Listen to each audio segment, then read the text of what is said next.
আজকে আমরা কয়েকটা বিষয় নিয়ে আলোচনা করতে চাচ্ছি। একটা হচ্ছে মন কাকে বলে, মনের বৈশিষ্ট্য কী, মন কিভাবে কাজ করে এবং মনের সাথে আমাদের ব্রেইন বা মস্তিষ্কের কী সম্পর্ক রয়েছে।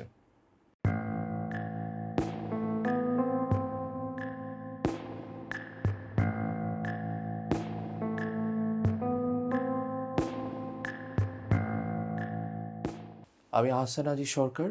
আমি একজন সাইকিয়াট্রিস্ট বা মানসিক রোগ বিশেষজ্ঞ। আমি চাকরি করি জাতীয় মানসিক স্বাস্থ্য ইনস্টিটিউটে। ডাক্তারির পাশাপাশি আমি গবেষণা করে থাকি। আমি একটা সাইকিয়াট্রিক জার্নালের এডিটর হিসেবে কাজ করি। আমার স্পেশাল ইন্টারেস্ট হচ্ছে সাইকিয়াট্রি, নিউরোসাইকিয়াট্রি এবং বিহেভিয়ারাল নিউরোসায়েন্সের মতো সাবজেক্টে। আমি বিশ্বাস করি মানুষকে যদি সায়েন্টিফিক্যালি সঠিক তথ্য দেওয়া যায় তাহলে মানুষ নিজেকে বুঝতে পারে, এবং মানুষ যদি নিজেকে বুঝতে পারে তাহলে তার পার্সোনাল গ্রোথ এবং ওয়েলবিং দুটাই নিশ্চিত হয়। তো আমরা বলছিলাম যে মন কাকে বলে। তো মনের অনেকগুলো সংজ্ঞা আছে। মনের সবচেয়ে পুরাতন সংজ্ঞার একটা হচ্ছে মন হচ্ছে তাই যা চিন্তা করে। থমাস অ্যাকুইনাস বলে একজন ফিলোসোফার ছিলেন। তিনি অনেক আগে একটা বলেছেন যে I think therefore I exist. এই চিন্তাধারা যে আমি চিন্তা করি তাই আমার অস্তিত্ব আছে, এখান থেকে মনের এই সংজ্ঞা যে মন হচ্ছে তাই যা চিন্তা করে। এটার বাইরে মনের আরেকটা সংজ্ঞা আছে, যেমন মন হচ্ছে তা যার সম্পর্কে আমরা সজাগ। যেমন ফ্রয়েডের মতে মনের দুটো অংশ আছে, একটা অবচেতন বা অচেতন মন, আর একটা হচ্ছে সচেতন মন। তো মনের এই সংজ্ঞাটা হচ্ছে মন হচ্ছে তা যার সম্পর্কে আমরা সজাগ। মনের আরেকটা সংজ্ঞা আছে, হ্যাঁ, আরেকটা সংজ্ঞা হচ্ছে মন হচ্ছে তা যার কোনো ফিজিক্যাল এক্সিস্টেন্স নাই। অর্থাৎ আমাদের দুটো অংশ আছে, একটা হচ্ছে শরীর আর একটা হচ্ছে মন। শরীরের ফিজিক্যাল এক্সিস্টেন্স আছে কিন্তু মনের কোনো ফিজিক্যাল এক্সিস্টেন্স নাই। এই সংজ্ঞা দিয়ে হয়তো মনকে খুব পরিষ্কারভাবে বোঝা যায় না। মনকে পরিষ্কারভাবে বুঝতে হলে আরেকটা জিনিস করা যায়, সেটা হচ্ছে মন কী কী কাজ করে সেটাকে ডেসক্রাইব করা। তো আমরা একটু দেখি যে মন কী কী কাজ করে। মনের একটা কাজ হচ্ছে অনুভূতি বা সেন্সেশন। মনের আরেকটা কাজ হচ্ছে উপলব্ধি করা, অ্যাটেনশন বা মনোযোগ, চিন্তা করা, আবেগ, আমাদের মেমোরি, আমাদের বিশ্বাস, আমাদের ইচ্ছাশক্তি, আমাদের প্রেরণা, আমাদের স্বপ্ন, সবচেয়ে বড় কথা হচ্ছে আমাদের চেতনা। এই সবগুলোই হচ্ছে একটার পর একটা মনের কাজ। এই সবগুলা কাজকে আমরা একসাথে বলতে পারি যে মন। তো অনুভূতি বা সেন্সেশন আসলে কি? আমাদের কতগুলো সেন্স অর্গান আছে, যেমন আমাদের নাক, কান, চোখ, মুখ, ত্বক। এর মাধ্যমে আমরা বাইরের পরিবেশ থেকে নানা রকম ইনফরমেশন নেই। এটা হচ্ছে অনুভূতি। শুধু বাইরের পরিবেশ না, আমাদের অনেক সময় শরীর থেকেও অনেকগুলো অনুভূতি আসে। যেমন আমাদের ক্ষুধা লাগে, আমাদের তৃষ্ণা পায়, এগুলো হচ্ছে শারীরিক অনুভূতি। তো এই অনুভূতি বা সংবেদন যেটা বলা হয়, এটা হচ্ছে মনের একটা কাজ। মনের আরেকটা কাজ হচ্ছে উপলব্ধি করা, যেটাকে আমরা বলি হচ্ছে পারসেপশন। যে আমার চোখের সামনে ধরা যাক আলো আসছে, এই আলোটা কি লাইটের আলো, সূর্যের আলো, নাকি চাঁদের আলো? তিনটাই আলো। আমার চোখের রেটিনাতে যখন পড়ছে আমি তিনটাকেই আলো হিসাবে দেখছি। কিন্তু আমি যখন এটা বুঝতে পারি যে এটা লাইটের আলো না সূর্যের আলো না চাঁদের আলো, তখন এটাকে বলে উপলব্ধি বা পারসেপশন। তো এটা হচ্ছে মনের আরেকটা কাজ। অনুভূতি আর উপলব্ধি, এই দুটার মধ্যে মনের আরেকটা অংশ আছে, সেটাকে বলা হয় অ্যাটেনশন বা মনোযোগ দেয়া। আমি একটা ঘর ভর্তি মানুষের মধ্যে আছি, তার মধ্যে অনেক মানুষ থেকে একজন মানুষের দিকে আমার মনোযোগ যাচ্ছে, এটাকে বলা হয় অ্যাটেনশন। অ্যাটেনশনটা অনেকটা স্পটলাইটের মতো বা টর্চ লাইটের মতো। অন্ধকার ঘরের মধ্যে আমি শুধুমাত্র যে অংশটাতে আলো ফেলবো সেই অংশটাই দেখতে পারবো। এটা হচ্ছে মনোযোগ দেয়া। অ্যাটেনশন বা মনোযোগ দেওয়ার আবার অনেকগুলো অংশ আছে। আহ, যেমন একটা অ্যাটেনশনকে বলা হয় ফোকাস অ্যাটেনশন, কোনো কিছুতে ফোকাস করো। একটা অ্যাটেনশনকে বলা হয় সিলেক্টিভ অ্যাটেনশন, যে অনেকগুলো জিনিস আছে তার মধ্যে থেকে একটা জিনিসকে সিলেক্ট করা। যেমন একটা বই আছে, বইয়ে অনেকগুলো লাইন আছে একটা পৃষ্ঠার মধ্যে, সেখান থেকে আমি জাস্ট একটা লাইনে মনোযোগ দিচ্ছি, এটা হচ্ছে সিলেক্টিভ অ্যাটেনশন। একটা অ্যাটেনশনকে বলা হয় সাস্টেইন অ্যাটেনশন, যে লম্বা সময় ধরে আমি অ্যাটেনশন ধরে রাখছি, এটা হচ্ছে সাস্টেইন অ্যাটেনশন। সাস্টেইন অ্যাটেনশনকে আবার বলা হয় কনসেন্ট্রেশন। আরেক ধরনের অ্যাটেনশন আছে যেটাকে বলা হয় অল্টারনেট অ্যাটেনশন। দুটো জিনিসের মধ্যে আমি আমার অ্যাটেনশন চেঞ্জ করছি। স্যার লেকচার দিচ্ছে, আমি নোট করছি, আবার লেকচার শুনছি, আবার নোট করছি। Alternate attention.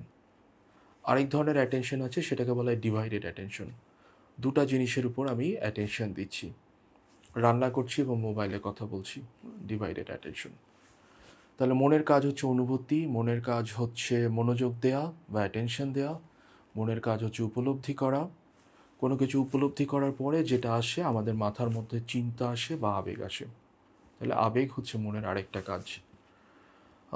আবেগের আবার তিনটা কম্পোনেন্ট আছে, আমরা যেটাকে বলে থাকি যে কোনো আবেগের।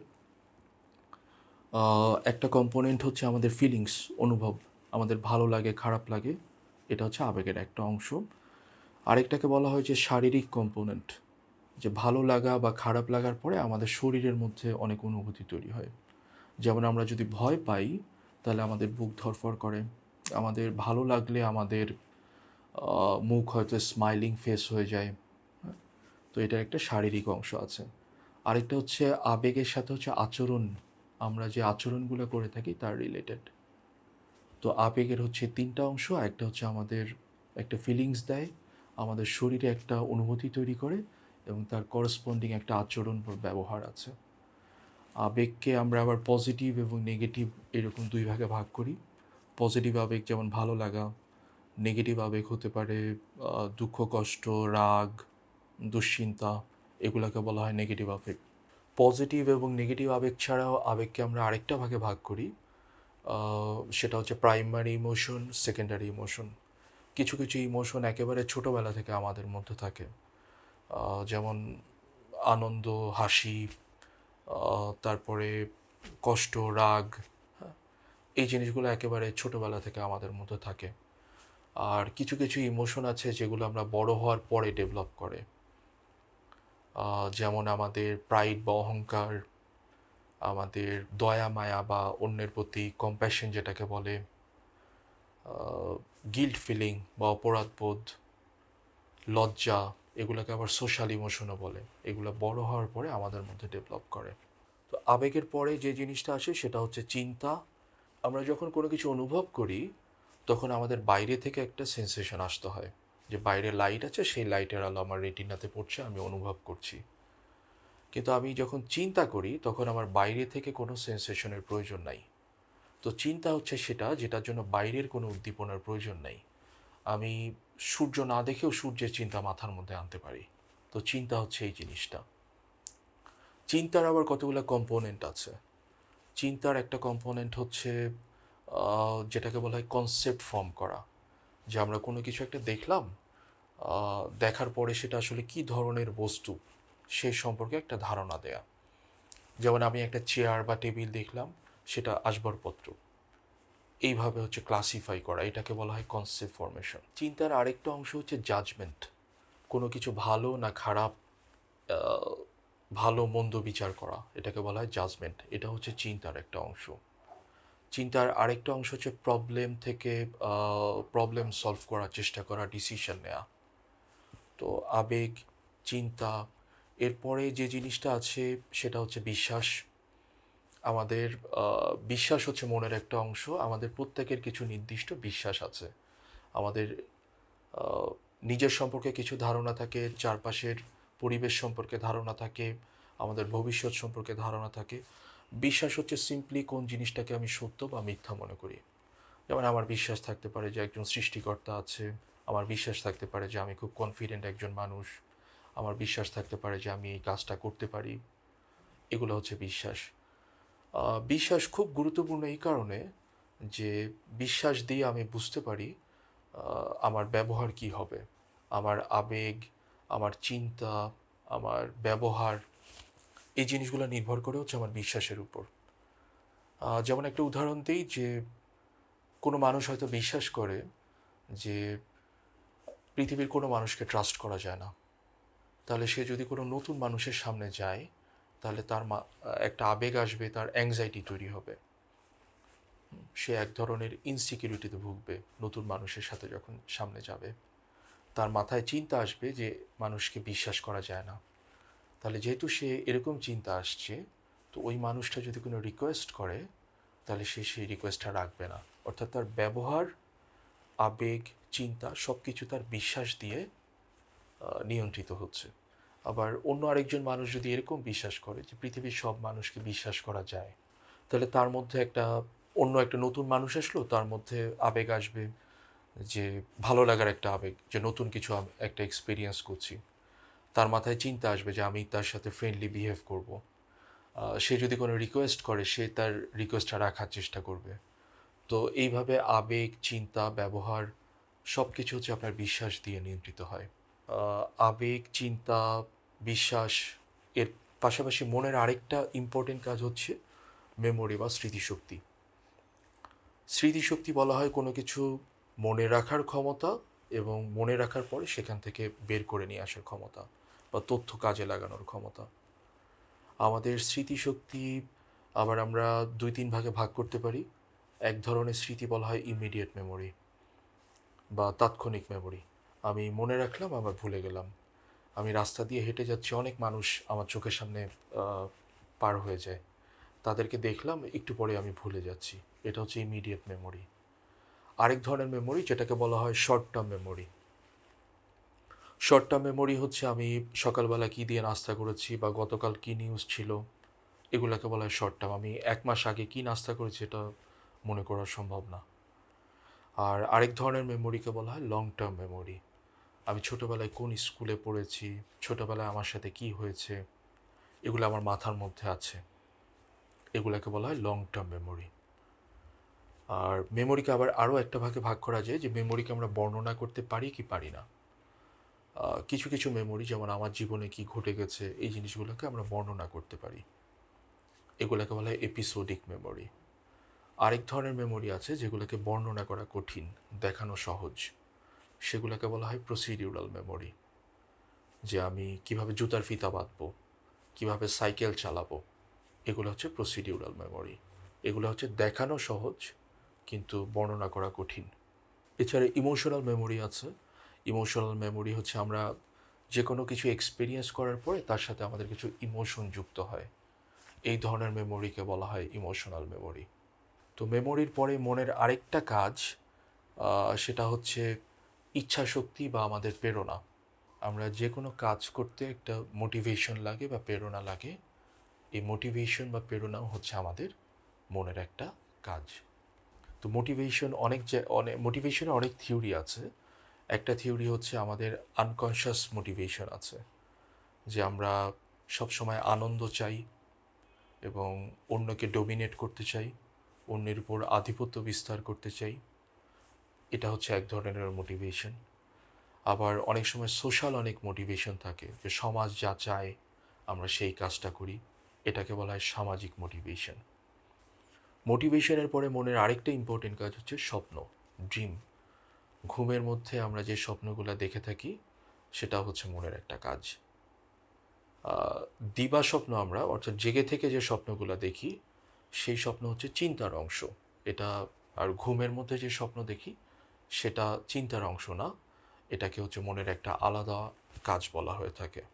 তো স্বপ্নের কতগুলো বৈশিষ্ট্য থাকে, যেমন আমরা যখন স্বপ্ন দেখি তখন আমাদের কাছে মনে হয় যে আমরা বাস্তব যে অভিজ্ঞতা সেটাই এক্সপিরিয়েন্স করছি। আবার আমরা যখন স্বপ্ন দেখি তখন আমাদের একটা ইমোশন তৈরি হয়, সেই স্বপ্নের সাথে করসপন্ডিং একটা ইমোশন থাকে। আমরা যখন স্বপ্ন দেখি তখন টাইম এবং স্পেস ডিস্টর্টেড হয়ে যায়, যে আমি একটা সময় ছোট ছিলাম, স্বপ্নের মধ্যে আবার দেখা যায় একটু পরে 10 বছর পরে বড় হয়ে গেছি, কিংবা এই মুহূর্তে আমি ঢাকায় আছি, স্বপ্নে একটু পরে দেখা যায় আমি ইউকেতে চলে গেছি। অর্থাৎ আমার টাইম এবং স্পেস এটা হচ্ছে ডিস্টর্টেড হয়ে যায়। মনের আরেকটা গুরুত্বপূর্ণ কাজ হচ্ছে কনশাসনেস বা চেতনা। অনেকে এটাকে আত্মার সাথে মিলিয়ে ফেলেন। আমরা জাস্ট কনশাসনেস বা চেতনার মধ্যে থাকি। কনশাসনেস বা চেতনা হচ্ছে আমাদের চিন্তা, আমাদের আবেগ এবং আমাদের উপলব্ধি সম্পর্কে সজাগ থাকা। কনশাসনেস বা চেতনার আবার বলা হয়ে থাকে যে 3টা অংশ আছে। একটা হচ্ছে সজাগ থাকা বা অ্যালার্ট থাকা। আমরা যখন ঘুমিয়ে থাকি তখন আমাদের চেতনা থাকে না। দ্বিতীয় যে অংশটা, সেটাকে বলা হয়ে থাকে যে সেলফ কনশাসনেস বা আহ, নিজের চিন্তা, নিজের ইমোশন, নিজের ব্রেনের মধ্যে কি চলছে এটাকে উপলব্ধি করা বা এটাকে অবলোকন করার ক্ষমতা, এটা হচ্ছে কনশাসনেসের একটা পার্ট। কনশাসনেসের আরেকটা পার্ট হচ্ছে আহ, পরিষ্কারভাবে চিন্তা ভাবনা করতে পারা। মানুষ যখন পুরোপুরি কনশাস থাকে তখন সে পরিষ্কারভাবে চিন্তা ভাবনা করতে পারে। আমরা অনেক সময় বলি না যে জ্বরের ঘোরে প্রলাপ বকে, তখন হচ্ছে মানুষের কনশাসনেস লো হয়ে যায়। তো চেতনা বা কনশাসনেস হচ্ছে খুব গুরুত্বপূর্ণ। কনশাসনেসের কতগুলো বৈশিষ্ট্য আছে বা চেতনার কতগুলো বৈশিষ্ট্য আছে। চেতনার একটা বৈশিষ্ট্য হচ্ছে যেমন এটা হচ্ছে প্রাইভেট, আমি অন্যকে বর্ণনা করতে পারবো না যে আমার মধ্যে কী চেতনা বা আমি কী সম্পর্কে সজাগ। চেতনার আরেকটা বৈশিষ্ট্য হচ্ছে সব কিছু মিলে একটা আমাকে ইউনিফাইড ধারণা দেয়, যে আমি এই ঘরের মধ্যে বসে আছি, এখানে ফ্যান আছে, আমার শরীরে এক ধরনের স্পর্শ হচ্ছে, কানে একটা শব্দ হচ্ছে, সব মিলে আমাকে বলে যে আমি একটা ক্যামেরার সামনে বসে কথা বলছি। তো কনশাসনেস হচ্ছে এরকম একটা চেতনার আহ, ধারণা দেয়। কনশাসনেসের আরেকটা বৈশিষ্ট্য হচ্ছে তার সবসময়ই কোনো না কোনো উদ্দেশ্যের সাথে সম্পর্কিত। অর্থাৎ চেতনা সবসময় গোল ডিরেক্টেড চিন্তাভাবনা করে থাকে বা এটার একটা উদ্দেশ্য থাকে। তাহলে আমরা যদি মনের ফাংশনগুলোকে সামারাইজ করার চেষ্টা করি বা মন কী কী কাজ করে, একটা হচ্ছে অনুভূতি, একটা হচ্ছে মনোযোগ দেয়া, একটা হচ্ছে উপলব্ধি, একটা হচ্ছে আবেগ, একটা হচ্ছে আমাদের মেমোরি বা স্মৃতিশক্তি, একটা হচ্ছে চিন্তা, একটা হচ্ছে বিশ্বাস, একটা হচ্ছে ইচ্ছা শক্তি বা আমাদের মোটিভেশন, একটা হচ্ছে স্বপ্ন, এবং সবশেষে কনসাসনেস বা চেতনা। তো মনের কাজ সম্পর্কে আমরা একটা ধারণা পেলাম। এখন যে বিষয়টা সেটা হচ্ছে মনের বৈশিষ্ট্য কী বা মন কিভাবে কাজ করে। মনের একটা বৈশিষ্ট্য হচ্ছে আমরা যা কিছু এক্সপিরিয়েন্স করি তার সবসময় কোনো বিষয়বস্তু থাকে বা তার একটা বস্তু থাকে বা ফিজিক্যাল এক্সিস্টেন্স থাকে। যে জিনিসের অস্তিত্ব নাই, আমাদের মন সেই জিনিস নিয়ে কাজ করতে পারে না। আমরা যা কিছুই এক্সপিরিয়েন্স করি তার একটা বিষয়বস্তু থাকে। মনের আরেকটা বৈশিষ্ট্য হচ্ছে যে মন সবসময় যে জিনিসটা নিয়ে মন চিন্তা করছে বা ব্যস্ত থাকছে তা কোনো না কোনো উদ্দেশ্য পূরণ করার জন্য করে থাকে। অর্থাৎ একটা লক্ষ্য থাকে। মন যা কিছুই করে তার একটা লক্ষ্য থাকে। অনেকে হয়তো বলতে পারে যে আমরা যে দিবাস্বপ্ন দেখি তার কি লক্ষ্য, বা স্বপ্ন দেখি তার কি লক্ষ্য। দিবাস্বপ্ন হচ্ছে আমাকে হয়তো কিছু সময়ের জন্য বাইরের চারপাশের যে জগৎ সেখান থেকে সরায় অ্যাটেনশন সরিয়ে রাখতে সাহায্য করে। দিবাস্বপ্ন হয়তো আমাকে পরিকল্পনা, ভবিষ্যৎ পরিকল্পনা করতে সাহায্য করে, এরকম। তো মন সবসময়ই যে যেভাবেই ব্যস্ত থাকুক কোনো না কোনো লক্ষ্য পূরণের চেষ্টা করে। মনের সর্বশেষ যে বৈশিষ্ট্য সেটা হচ্ছে আমরা যখন মানসিক যে অনুভূতিগুলোর মধ্যে দিয়ে যাই বা এক্সপিরিয়েন্সের মধ্যে দিয়ে যাই, আমাদের মধ্যে একটা অনুভূতি তৈরি হয় যে আমাদের একটা ফ্রি উইল আছে বা স্বাধীন ইচ্ছা আছে। আমরা এরকম মনে হয় না যে বাইরে থেকে কেউ আমাদেরকে নিয়ন্ত্রণ করছে। অর্থাৎ আমাদের আবেগ, আমাদের নিজস্ব চিন্তা, এগুলো আমরা বুঝতে পারি যে এটা হচ্ছে আমাদের নিজস্ব। এটাকে বলা হয় ফ্রি উইল। তো মনের এই বৈশিষ্ট্যগুলোর পাশে আমরা আরেকটা যে বিষয় নিয়ে চিন্তা করতে চাই সেটা হচ্ছে ব্রেনের সাথে মনের আসলে কী সম্পর্ক। তো আমাদের যে মানুষের যে ব্রেন, মানুষের ব্রেনের হচ্ছে তিনটা অংশ আছে। একটা হচ্ছে সামনের ব্রেন, মাঝখানের ব্রেন এবং পিছের ব্রেন। সামনের যে ব্রেন বা মস্তিষ্ক তাকে আবার চারটা ভাগে ভাগ করা হয়েছে। আমাদের এখানে যে অংশ সেটাকে বলা হয় ফ্রন্টাল লোব, এখানে যে অংশটা সেটাকে বলা হয় প্যারাইটাল, এখানের অংশটাকে বলা হয় টেম্পোরাল লোব, এবং পিছের অংশটাকে বলা হয় অক্সিপিটাল লোব। এই ব্রেনের প্রত্যেকটা অংশের আবার ভিন্ন ভিন্ন কাজ আছে। যেমন ব্রেনের সামনের যে অংশটা, যেটাকে আমরা ফ্রন্টাল লোব বলি, সেটা আমাদের পার্সোনালিটি বা ব্যক্তিত্ব কীরকম হবে সেটা নির্ধারণ করে। কোনটা ভালো না কোনটা খারাপ, কোনটা ঠিক না বেঠিক, সেটা নির্ধারণ করে হচ্ছে ফ্রন্টাল লোব। আমাদের অ্যাটেনশন, কোনো কিছুতে মনোযোগ দেওয়ার ক্ষমতা, এটা হচ্ছে ফ্রন্টাল লোবের কাজ। আমাদের মেমোরি, এটাও ফ্রন্টাল লোবের কাজ। টেম্পোরাল লোব যেটা আছে সেটা আবার আমাদের মেমোরির কাজ করে। আমাদের রেটিকুলার অ্যাক্টিভেটিং সিস্টেম বলে একটা সিস্টেম আছে যেটা আমাদেরকে সজাগ রাখতে সহায়তা করে। আমাদের ইমোশন যেটা, লিম্বিক সিস্টেম বলে আমাদের একটা সিস্টেম আছে, অ্যামিগডালা বলে একটা অংশ আছে। এই সিস্টেম এবং অংশগুলো আমাদের আবেগকে নিয়ন্ত্রণ করে। তো আমরা যেটা বুঝতে পারলাম যে ব্রেনের বিভিন্ন অংশ মনের বিভিন্ন কাজ নিয়ন্ত্রণ করে। এর বাইরে যে জিনিসটা রয়েছে সেটাকে বলা হয় নিউরোট্রান্সমিটার বলে একটা জিনিস রয়েছে। নিউরোট্রান্সমিটার হচ্ছে কিছু রাসায়নিক পদার্থ যেগুলো আমাদের স্নায়ুকোষ থেকে নিঃসরিত হয়। এই রাসায়নিক পদার্থগুলো আমাদের মনের কাজ বাড়িয়ে দেয় বা কমিয়ে দেয়, একভাবে নিয়ন্ত্রণ করে বা মডিফাই করার চেষ্টা করে। যেমন একটা নিউরোট্রান্সমিটার হচ্ছে ডোপামিন।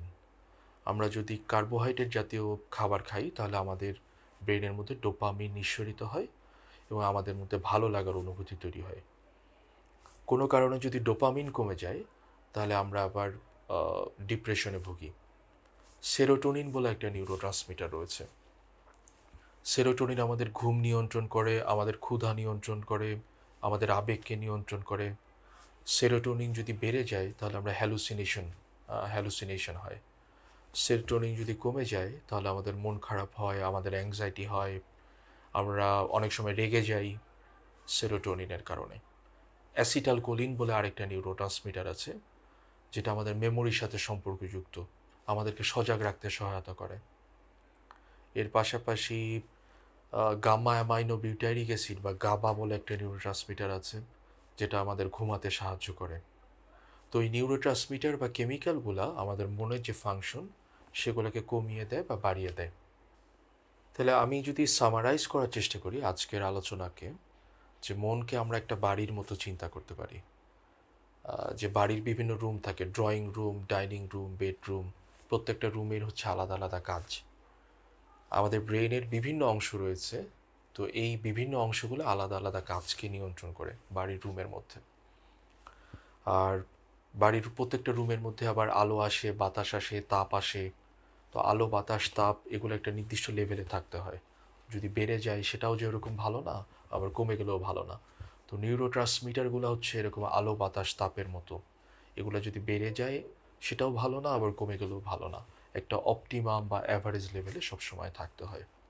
তাহলে আলোচনা শুরু করেছিলাম যে মন কাকে বলে, মনের বৈশিষ্ট্য কী, মনের সাথে আমাদের ব্রেইনের সম্পর্ক কী, এটা নিয়ে আমার মনে হয় যে আমি আপনাদেরকে মোটামুটি একটা ধারণা দিয়েছি। ভবিষ্যতে মনের যে বিভিন্ন ফাংশন আছে সেটা নিয়ে আলোচনা করার চেষ্টা করব। মনোযোগ দিয়ে এতক্ষণ শোনার জন্য আপনাদের সবাইকে ধন্যবাদ। আপনারা ভালো থাকবেন। আবার দেখা হবে ইনশাল্লাহ।